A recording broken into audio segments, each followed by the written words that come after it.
Hey everybody, it's David, Carolina with you, and we're here doing part 8 of our video series on the construction of a conversion neck for a Vega style M tubaphone from 1925. And we're almost there. We got our neck just about ready to go. The first several videos we started with a blank piece of wood, constructed a 3-piece blank, cut it to shape, shaped it by hand with rasps, got our Tenor holes drilled, and Fralin scoop, our binding. And last video we got the neck fitted to the rim. As you can see, we have a nice radius that fits perfectly the rim that it is going on, with a 3-degree downward angle for a proper string height. But it's almost ready to go, but it's kind of plain looking. These you compare to our original poorly done conversion neck. This banjo was already converted to a 5-string, but this is a very poorly done neck. The inlays are very crude and it's very poorly fitted. You can see all the wood putty there. So what we're going to be doing today is we're going to be doing our inlays. And they serve two purposes. One is purely decorative, and also having markers on the fretboard kind of let you know where your hands are when you're playing. Traditionally, when people do tenor conversions, they try to match the original inlay pattern of the tenor neck, which is what someone attempted to do with this neck, although it's pretty crude. You can see it doesn't really look like Vega. It's hard to even read. Looks like Vega, I guess. But the customer specifically asked for a little bit more understated and kind of plain look to it, more simple, old-timey look to it. And so what I'm going to be doing is I'm still going to kind of be going by Vega designs. I want this to look like a Vega, because this is what it is. But we're going to go a little bit simpler, kind of more like a Vega Little Wonder or something a little more plain like that. So we're going to have just a simple star at the headstock, dots for position markers along the fretboard, as well as side dots, and the Vega name up top here. Now for the star and the dots, I buy pre-cut in pearl pieces, because the time it takes to do something like that and make it perfectly symmetrical, it's kind of silly when you can buy a pre-cut piece for a few dollars. But for my letters, I'm actually going to be cutting them out myself, which is usually what I do for just about any inlay project. And I start with little square pieces of mother of pearl, which you buy by the ounce. We'll be cutting that out with a jeweler's saw, get it cut out and shaped, and then we'll take a router and we'll cut our cavity for them to fit into, glue it down in place, and sand it all down flush. Look like it kind of grew in there, like it's always been there. So we're going to go ahead and get started on that. Okay, our first step here is going to be cutting out our letters for the Vega name at the top of the headstock.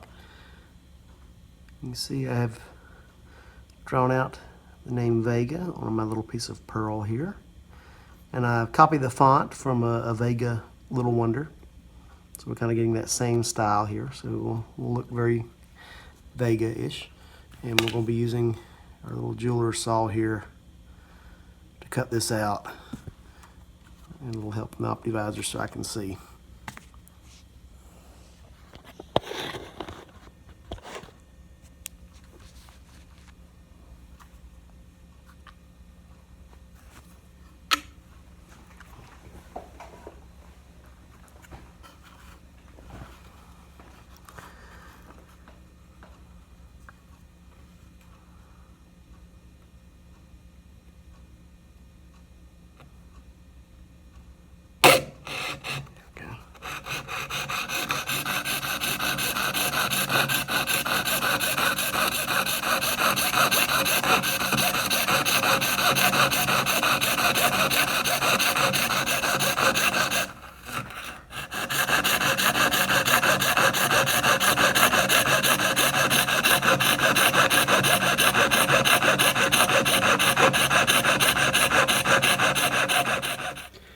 As you can see here, we got all our little letters cut out here. Clearly says Vega. Also have our star, which was pre-cut. I'm going to position pretty much where we want them. Now I'm going to go and trace these. And I'm going to take a router with a really tiny bit, and we'll cut the cavity that these are going to fit into.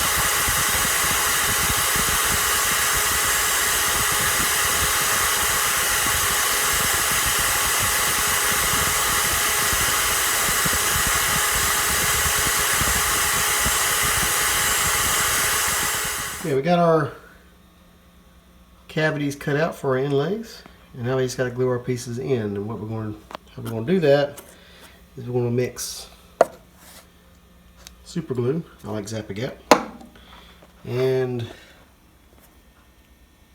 wood dust from the same type of wood, actually from the same piece of wood that this was cut from.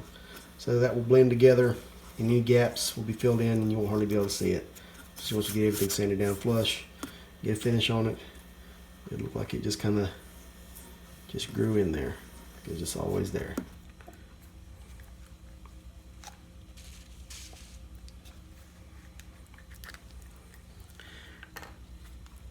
Just going to put a drop of glue in the cavity. Then we'll stick our piece in there and make sure it's pressed down flush. You're gonna get super glue on your fingers. That's just inevitable. It's not the end of the world. And then we'll just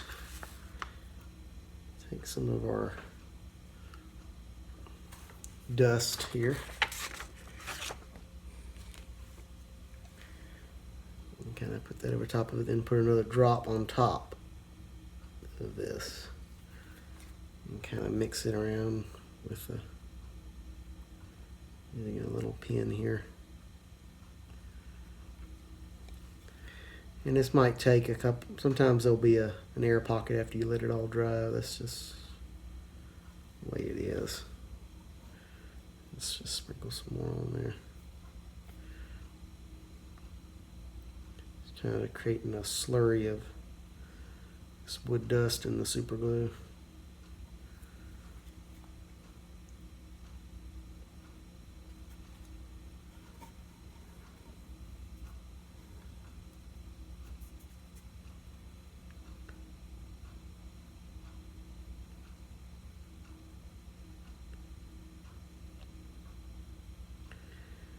It's good to have good ventilation wherever you're doing this, because this stuff does stink. You do get some serious fumes coming off of this when you do this. And we'll just kind of let that sit.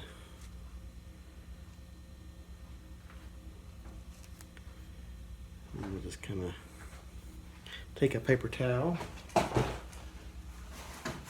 and kind of press it down a little bit, kind of get some excess glue off of it and kind of pack it in there, lightly dabbing it. Okay. And just make sure it gets fully, saturated there.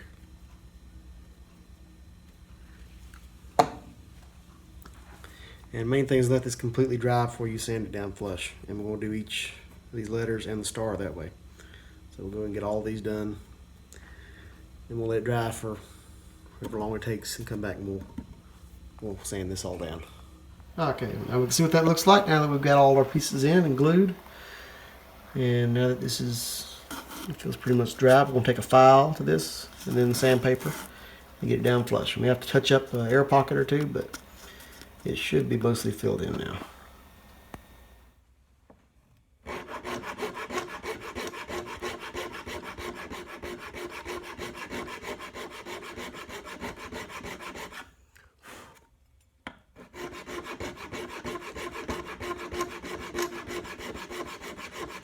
You can see that sanded down beautifully. You have no gaps, no air pockets. It's a perfect fit. Now we just got to go and do our inlays on the fretboard, which are going to be simple. They're just dots. You just drill holes, shouldn't need any filler.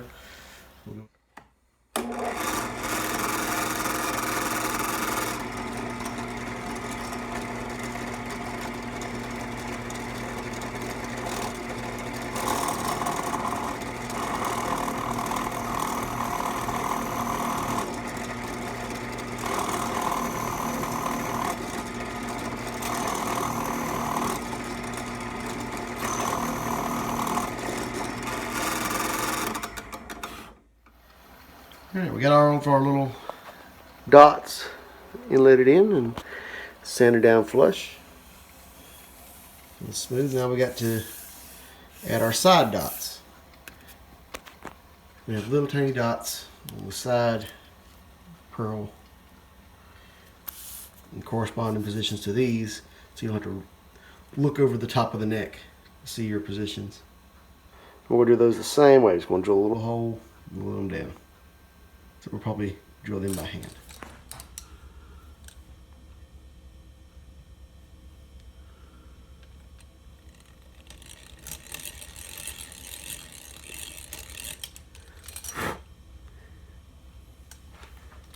These are very shallow holes. That's what I like using. And there's sometimes it gets a little bit rounded when you're shaping this.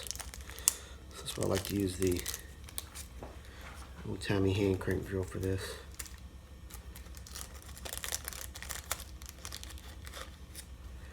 I use these a lot. I know, I'm weird. We want it just deep enough where this is flush. Or a tiny little dot.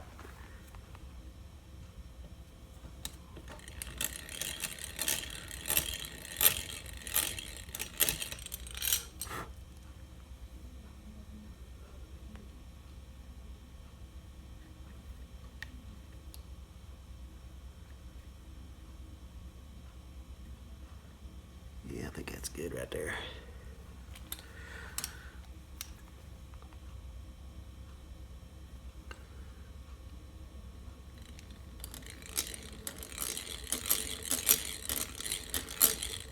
I'm drilling into the ebony, not the white binding, because the white binding will not, the pearl will not show up on the white binding. If we wanted it on the binding, we would use black dots, not pearl.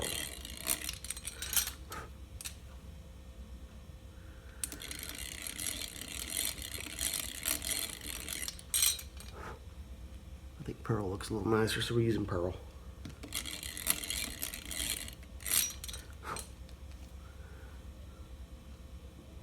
The main thing is you have contrast. This is decorative, but it's primarily for the sake of the player to be able to see what fret his hand is at. So you want these to have some contrast. Usually I get people ask me to inlay dots of a contrasting color because they can't see what came on it at the factory. Sometimes you get a dark colored dot on a brown or black fretboard, you can't see it, especially if you're on stage and they don't have the lights turned up real bright. You see we got our little dots glued in place. And I decided to go ahead and add one here. Just doesn't really need it, but just for looks. And you can clearly see that white pearl against the black ebony. So you don't have to reach over to look, see the dots on the front when you're playing. And one last thing we need to do with the inlays, a little subtle cosmetic touch that you see on a lot of Vegas. And we're going to do that next. Okay, so the next thing we're going to be doing here, we're going to do a little bit of engraving on our pearl. That's something you commonly see with Vega banjos. You know, when Gibson would get fancy, they would use a bunch of little small pieces of pearl. Vega would often do big pieces of pearl inlaid with lots of intricate engraving on them. And what I've done here is I've drawn out what I'm going to do with my star. This is something you frequently see on many of Vega's banjos. Just engrave this design to give the star kind of a faceted three-dimensional look. And I've just drawn it on there with a pencil, but I'm going to take my air graver and I'm going to cut this design. Then we'll put a little bit of black ink into the cuts to bring it out. After you put finish on it, you'll see these black lines still. It'll give us a nice kind of faceted three-dimensional look.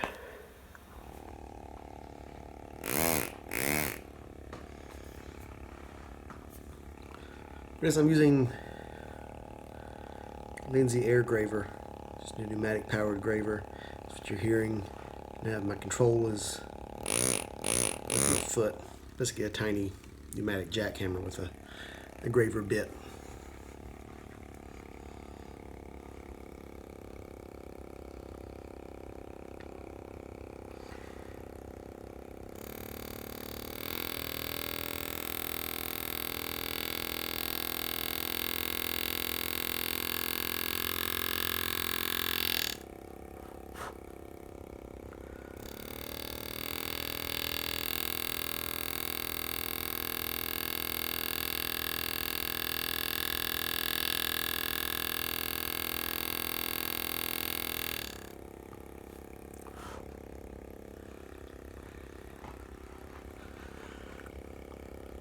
And this pearl is softer. If you could just use a push graver, but I'm used to this air graver. It's what I use on guns, engraving metal all the time. And have a good feel for controlling it.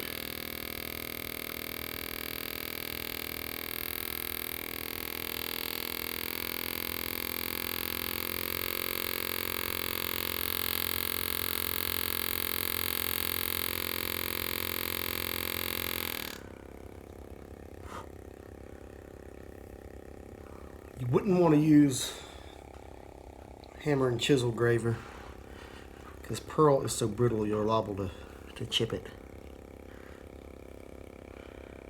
But this or push graver does beautifully. As you can see here, we have our little star. And it looks three-dimensional. We have our little facets and some shading on there. This is something you would see on a lot of Vegas, a lot of engraved pearl.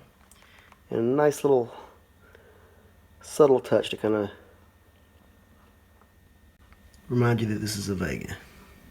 Even though he wanted a simple, understated, old-timey look, which we have that with just dots. We have a nice little subtle, elegant touch here. Well, that'd be about all for this video. And next time, we're going to be installing frets in our nut.